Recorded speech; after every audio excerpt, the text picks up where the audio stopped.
अस्सलाम वालेकुम स्टूडेंट्स, कैसे हैं आप सब। उम्मीद है आप सब खैरियत से होंगे। आज का जो हमारा टॉपिक है वो है हमारे पास अल्फ़ा डिके से रिलेटेड। प्रीवियस लेक्चर में हम लोगों ने क्या डिस्कस किया था। प्रीवियस लेक्चर में हमने रेडियो एक्टिविटी डिस्कस की थी। उसमें हमने बताया था कि हमारे पास रेडियो एक्टिविटी क्या होती है। रेडियो एक्टिविटी बेसिकली हमारे पास न्यूक्लियर फेनोमेना होता है, आपको याद होगा। उसमें हमने कहा था कि हमारे पास कोई भी न्यूक्लियर जो केमिकली अनस्टेबल होता है वो कुछ रेडिएशंस एमिट करता है खुद को स्टेबिलिटी प्रोवाइड करने के लिए, और वो कौन सी होती है, अल्फ़ा, बीटा या गैमा। मतलब कुछ रेडिएशंस एमिट करता है, उनको हमने कैटेगराइज किया था अल्फ़ा, बीटा और गैमा में, ठीक है। और उनकी प्रॉपर्टीज़ भी हमने डिस्कस की थी। तो आज हम फर्स्ट डिके डिस्कस करें, अल्फ़ा डिके। तो अल्फ़ा डिके हमारे पास क्या क्या क्या होता है। हम कहते हैं कि अल्फ़ा डिके हमारे पास जब भी कोई अनस्टेबल न्यूक्लियाई स्टेबिलिटी गेन करने के लिए अल्फ़ा पार्टिकल एमिट करता है और साथ में हमारे पास एक रेजिडुअल न्यूक्लियाई होता है, उसे हम कहते हैं वो हमारे पास अल्फ़ा डिके होता है, ठीक है। अब रदरफोर्ड ने ये प्रूव किया था कि हमारे पास जो अल्फ़ा पार्टिकल होता है वो बेसिकली हीलियम एलिमेंट ही होता है, ठीक है, हीलियम एटम ही होता है क्योंकि उसका मास नंबर और एटॉमिक नंबर हमारे पास सेम होता है। तो हम उसको रिप्रेजेंट कर सकते हैं। लेट्स सपोज हमारे पास जो एमिशन ऑफ अल्फ़ा पार्टिकल है in alpha decay,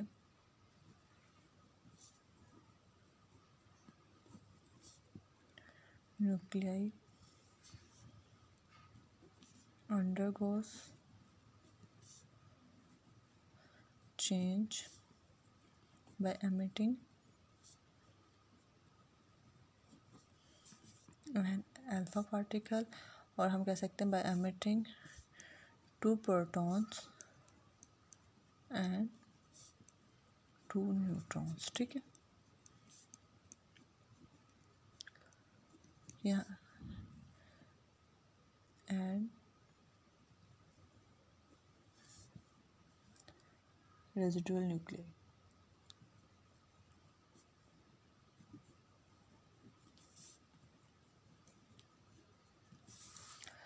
alpha decay में हमारे पास क्या होता है, न्यूक्लियाई में जो चेंज प्रोड्यूस होती है या वो स्टेबिलिटी गेन करता है by emitting 2 protons and 2 neutrons, और उसके रिजल्ट में एक हमारे पास क्या बचता है, एक रेजिडुअल न्यूक्लियाई बचता है, ठीक है। अब अगर हम इसे सिंबॉलिकली रिप्रेजेंट करना चाहें तो हम सपोज कर लेते हैं, लेट्स सपोज हमारे पास ये एक एक्स है, हमारे पास जो टारगेट न्यूक्लियाई है, हम कह सकते हैं ये हमारे पास ऐसा न्यूक्लियाई है जो केमिकली अनस्टेबल है। इसका एटॉमिक मास क्या है, ए है, और एटॉमिक नंबर क्या है, जी है। ये क्या करना चाहता है, ये खुद को स्टेबिलिटी प्रोवाइड करना चाहता है, और उसके पास जो एक्स्ट्रा एनर्जी है वो एक अल्फ़ा पार्टिकल की जितनी है। तो अल्फ़ा पार्टिकल जब एमिट होगा, अल्फ़ा पार्टिकल का हमारे पास मास क्या है, 4, और एटॉमिक नंबर क्या है, 2। तो मतलब जब इस न्यूक्लियाई में से एक अल्फ़ा पार्टिकल एमिट होगा तो इस न्यूक्लियाई में क्या चेंज आएगी, इस न्यूक्लियाई के एटॉमिक मास क्या होगा, वो डिक्रीज़ होगा बाय 4, और एटॉमिक नंबर जो है वो डिक्रीज़ होगा बाय 2, ठीक है। तो ये हमारे पास न्यूक्लियाई में चेंज आता है जब कोई अल्फ़ा पार्टिकल एमिट होता है, उसका एटॉमिक मास डिक्रीज़ होता है by 4 units, and atomic number क्या होता है, वो डिक्रीज़ होता है बाय 2 यूनिट। और हमारे पास जो न्यूक्लियाई आता है, जो स्टेबल न्यूक्लियाई आता है, उसका एटॉमिक मास क्या होता है, A-4, एंड एटॉमिक नंबर क्या होता है, Z-2, ठीक है। तो ये हमारे पास एक अल्फ़ा डिके प्रोसेस है। अगर हम इसकी एनर्जी कैलकुलेट करना चाहें, हमारे पास कितनी एनर्जी होती है, इस रिएक्शन के साथ हमारे पास कुछ अमाउंट में एनर्जी भी रिलीज़ होती है जिसे हम कहते हैं क्यू, ठीक है। अब देखें, ये हमारे पास एक न्यूक्लियाई है एक्स, ये हम कह लेंगे कि हमारे पास पेरेंट न्यूक्लियाई है, इसका हमारे पास मास क्या है, इसका हमारे पास है MP, ठीक है। अब ये न्यूक्लियाई क्या है, अनस्टेबल है। ये स्टेबिलिटी गेन करने के लिए क्या करता है, एक डॉटर न्यूक्लियाई और साथ में क्या करता है, एक अल्फ़ा पार्टिकल एमिट करता है। अब ये जो डॉटर न्यूक्लियाई है, इसका मास क्या है, इसका मास है MD, और इसका मास क्या है, इसका मास हमारे पास है M अल्फ़ा। अब ये जो हमारे पास न्यूक्लियाई है, पेरेंट न्यूक्लियाई, ये इनिशियली क्या होता है, रेस्ट पे होता है।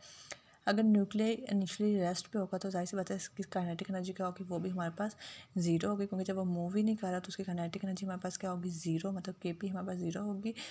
और हमारे पास जो इसकी मोमेंटम होगा वो भी हमारे पास क्या होगा, ज़ीरो होगा।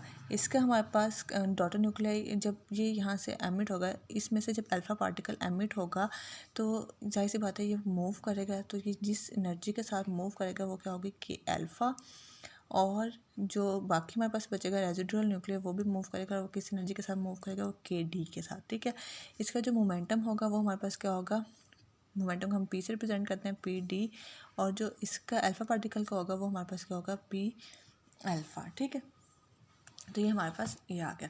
अब हमारे पास अगर हम कैलकुलेट करना चाहें एनर्जी, तो एनर्जी कैलकुलेट करने के लिए हमारे पास जो फार्मूला है वो हमारे पास है Q इज़ इक्वल टू, हमारे पास एनर्जी के लिए हम जो करते हैं ना फार्मूला यूज़ करते हैं वो हमारे पास होता है इनिशियल माइनस फाइनल।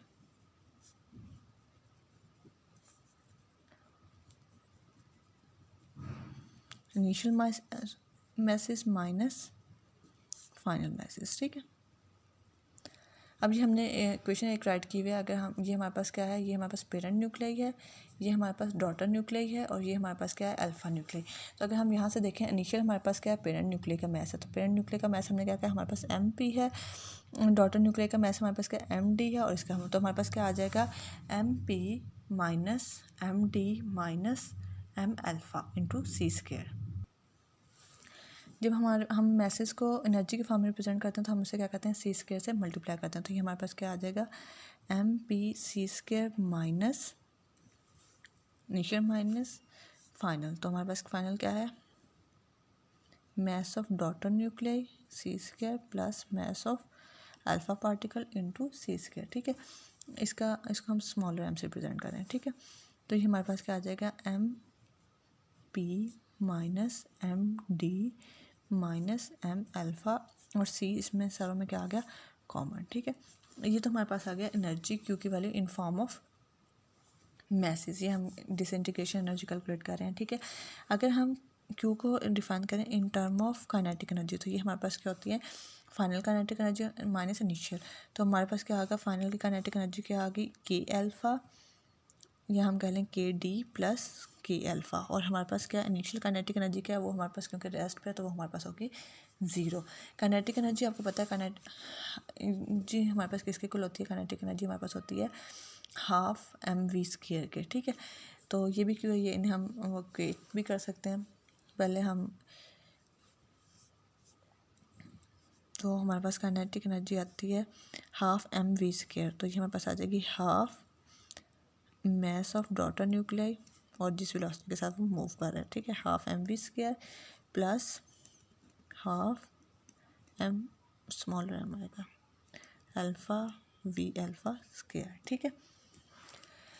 अब क्योंकि हमारे पास जो पेरेंट न्यूक्लियाई था वो रेस्ट पे था, उसका मोमेंटम ज़ीरो था, लेकिन क्या हुआ कि हमारे पास जब ये अल्फ़ा पार्टिकल एमिट हुआ और रेजिडुअल न्यूक्लियर भी बाकी बचा, तो ये दोनों क्या हुए, ये मूव कर रहे थे, और इनकी मूवमेंट से क्या हुआ कि जाहिर सी बात है कोई कुछ ना कुछ मोमेंटम भी पॉज कर रहे थे। तो ये ज़रूरी है कि इनका जो मोमेंटम है, आपको पता है according to law of conservation of momentum हमारे पास क्या होता है, हमारे पास before reaction and after reaction momentum क्या होना चाहिए, सेम होना चाहिए। तो बिफोर रिएक्शन तो हमारे पास मोमेंटम ज़ीरो है, तो आफ्टर रिएक्शन भी अगर हमारे पास मोमेंटम ज़ीरो होना चाहिए, तो इसका क्या मतलब है कि हमारे पास जो डॉटर न्यूक्लियाई है और जो अल्फ़ा पार्टिकल है, इनका मोमेंटम क्या होगा, मैग्नीट्यूड सेम होगी और डायरेक्शन क्या होगी, ऑपोजिट होगी। तो हमारे पास क्या आ जाएगा, मोमेंटम हमारे पास क्या आ जाएगा, डॉटर न्यूक्लियाई का आ जाएगा अल्फ़ा पार्टिकल के इक्वल, ठीक है। और मोमेंटम हमारे पास किसके इक्वल होता है, एम वी के इक्वल होता है। तो ये हमारे पास आ जाएगा M D V D is equal to M alpha V alpha. यहाँ से हम वी डी की वैल्यू एवलेट करेंगे और हमारे पास क्या आ जाएगा, V D is equal to M alpha V alpha over M D, ठीक है। अब ये जो वैल्यू है ना, ये वाली वी डी की, ये हम यहाँ पे इस इक्वेशन में पुट कर देंगे।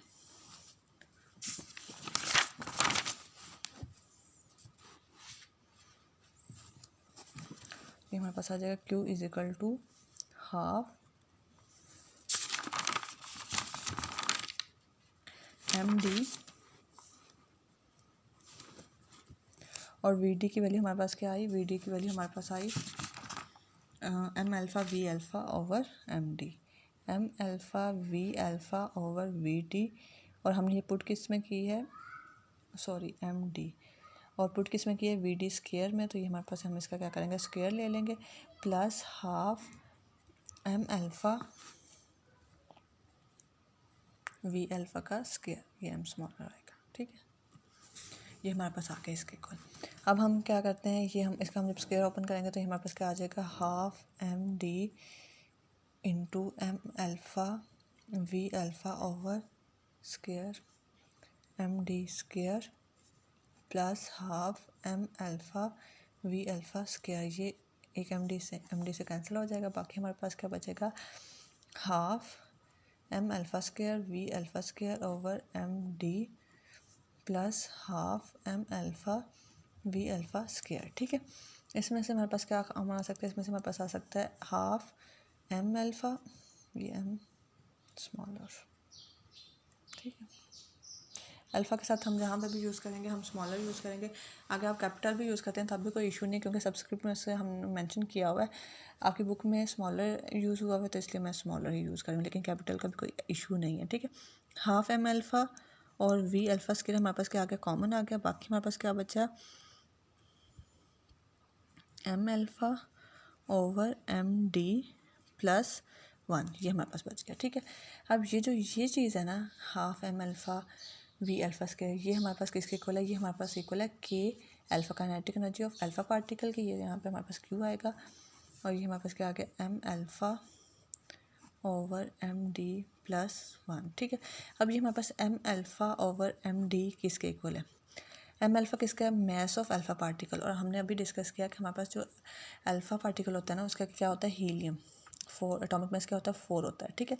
तो हम यहाँ पे हमारे पास क्या आ गया, 4 आ गया, और डी हमारे पास क्या है, डी हमारे पास डॉटर न्यूक्लियस है, मतलब जो हमारे पास टोटल न्यूक्लियस था, ये देखें, जो हमारे पास टोटल न्यूक्लियस में से जो बचा था ना अल्फ़ा पार्टिकल निकलने के एमिट होने के बाद, वो हमारे पास क्या था, वो हमारे पास डॉटर न्यूक्लियस, तो इसका मैस क्या है, इसका मैस हमारे पास है A-4, तो ये हमारे पास क्या आ जाएगा, 4 ओवर A-4, ठीक है। तो ये हम इस इक्वेशन में पुट कर देंगे, ये हमारे पास क्या आ जाएगा, के alpha 4 over A-4 plus 1 Q हमारे पास क्या आ गया, इसका अगर आप एलसीएम ले लें तो ये आपके पास आ जाता है 4 plus A-4 over A-4 cancel out हो जाएगा, और आपके पास क्या आ जाएगा, के अल्फ़ा A ओवर A-4, ठीक है। तो ये हमारे पास क्या आ गई, ये हमारे पास आ गए क्यू वैल्यू, मतलब अब हम ये कह रहे हैं कि जब कोई न्यूक्लियाई अनस्टेबल होता है, मतलब वो कोई भी रेडिएशन एमिट करता है, वो कोई पार्टिकल एमिट करता है, जैसे अल्फ़ा पार्टिकल एमिट किया, वो जब कोई अल्फ़ा पार्टिकल एमिट करता है तो उसके साथ साथ कुछ अमाउंट में एनर्जी भी रिलीज़ होती है, और उस एनर्जी को हम क्या कहते हैं, उसे हम नेम देते हैं क्यू वैल्यू का, या हम कहते हैं डिसइंटीग्रेशन एनर्जी ऑफ अल्फ़ा। तो ये हमारे पास क्या है, ये अल्फ़ा डिसइंटीग्रेशन ये हमारे पास उस रिएक्शन की एनर्जी है, और हमने क्या फाइंड आउट करना है, हमने अल्फ़ा डिसइंटीग्रेशन फाइंड आउट करनी है, तो वो हमारे पास क्या है, के अल्फ़ा, ये हम क्या करेंगे, हम इसको इस साइड पे लेंगे, ये हमारे पास क्या हो जाएगा, A-4 ओवर A, और ये हमारे पास आ जाएगा इंटू के अल्फ़ा, ठीक है।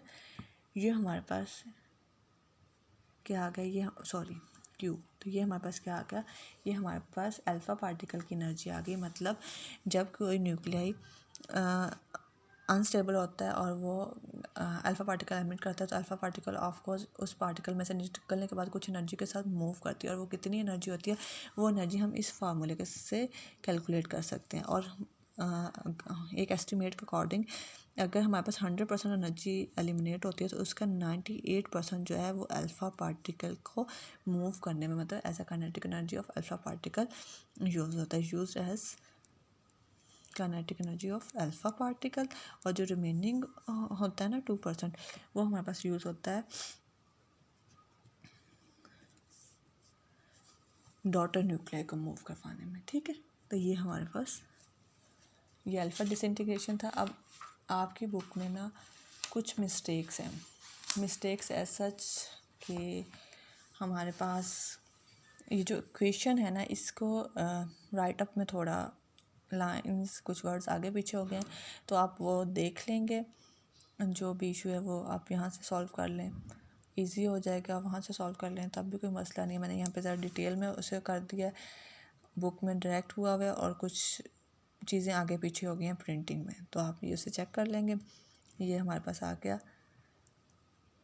उसके अलावा आपकी बुक में एक एग्जांपल दी हुई है, मैंने एक जस्ट सैम्पल आपको बताया था कि हमारे पास एक्स हमने सपोज किया था कि हमारे पास टारगेट न्यूक्लियाई है और जो कि अनस्टेबल है, ये अंडरगो होता है, चेंज अंडरगो करता है by emitting an alpha particle and a residual nuclei.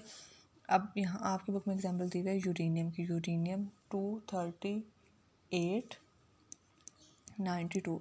इसमें उन्होंने कहा कि हमारे पास जो अनस्टेबल न्यूक्लियाई है वो यूरेनियम है, यूरेनियम 23892, और ये स्टेबिलिटी गेन करने के लिए क्या कर रहा है, अल्फ़ा पार्टिकल एमिट कर रहा है। अल्फ़ा पार्टिकल जब एमिट होगा, अभी मैंने आपको बताया कि जब भी कोई भी न्यूक्लियाई अल्फ़ा डिके अंडरगो करेगा, उसमें जो चेंज आएगा उसके एटॉमिक मास में 4 का चेंज आएगा, मतलब एटॉमिक मास डिक्रीज़ होगा by 4 units and atomic number will decrease by 2 units. ठीक है, तो अब 238 है, इसमें जो चेंज आएगा मतलब डिक्रीज़ होगा बाय 4 यूनिट्स, तो इसमें से 238 में से 4 माइनस करेंगे तो हमारे पास क्या होगा, 234 हो जाएगा, और ये एटॉमिक नंबर डिक्रीज़ होगा बाय 2 यूनिट्स, और ये हमारे पास कितना हो जाएगा, 90 हो जाएगा। और 90 पे हमारे पास क्या होता है, 90 पे हमारे पास होता है थोरियम। ठीक है, तो ये उम्मीद है आप लोगों को क्लियर हो गया होगा अल्फ़ा डी के। अगर कोई भी क्वेश्चन है, इससे रिलेटेड कोई कन्फ्यूजन है, तो आप पूछ सकते हैं। हम नेक्स्ट लेक्चर में इससे रिलेटेड एक थेरी है, गैमोस थेरी भी कहते हैं उसे, वो डिस्कस करेंगे, और उससे पहले हम लोग हाफ लाइफ। ठीक है, अल्लाह हाफिज़, फ़ी अमान अल्लाह।